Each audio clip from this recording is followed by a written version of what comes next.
Day 14, guys, in the Awakening Astrology course, and today we do Gemini and Sagittarius, which is Mercury and Jupiter for planets. Coincidentally, they happen to be the smallest and the largest planet in our solar system, and they are opposite to each other on the zodiac chart. I said coincidentally, but nothing's actually a coincidence. Gemini, or Mercury, deals with interactions on a very small, tiny scale. Jupiter deals with interactions on a massive, expanded spiritual scale. So we'll talk about Mercury first. For Gemini, Mercury is the messenger god, Thoth or Hermes in Greek mythology, Mercury in Roman, and it deals with communication, interaction, the internet, neurons, thought, talking, words, meanings, writing, all of that. Anything to do with the throat and communication, especially one-on-one, is Gemini, it is Mercury. In a balanced state, it's fun, it's playful, it's fast, it's witty, it's clever, it's a nice, quick interaction being that usually can get people into a playful state of mind. They really enjoy this type of existence, and in an imbalanced state, Mercury is everywhere. It's scatterbrained, it's confused, it's not planned or organized or practical, which are also qualities of a positive or strong Mercury in somebody. They have a strong mind, they can organize and plan things really well, and they understand components of reality. They can cut it up really good. They can also be a bit too negative if it's an imbalanced Mercury.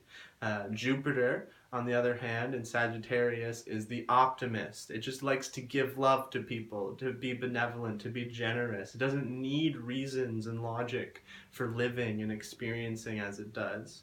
And this allows it to go beyond the mind, beyond things that Gemini will impart with.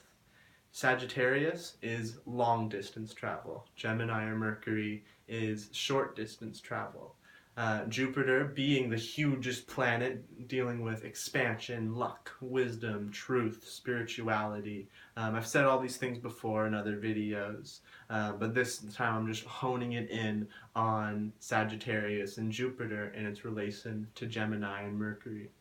And so for Jupiter, as a balanced energy in somebody's life, they're going to be happy, they're going to be helpful to people, they're going to teach people a lot of things, share a lot of knowledge and wisdom, and they're going to learn a lot themselves. They can be gluttonous in the imbalanced or negative side, where they're overly positive, they eat too much, they receive too much good things, and they don't do like active things. They don't cause enough change in the world, they don't discern things well enough, they're not logical enough. That's the imbalanced Jupiter. The balanced Jupiter is very loving and grateful for the world and helps the world learn the truth of God.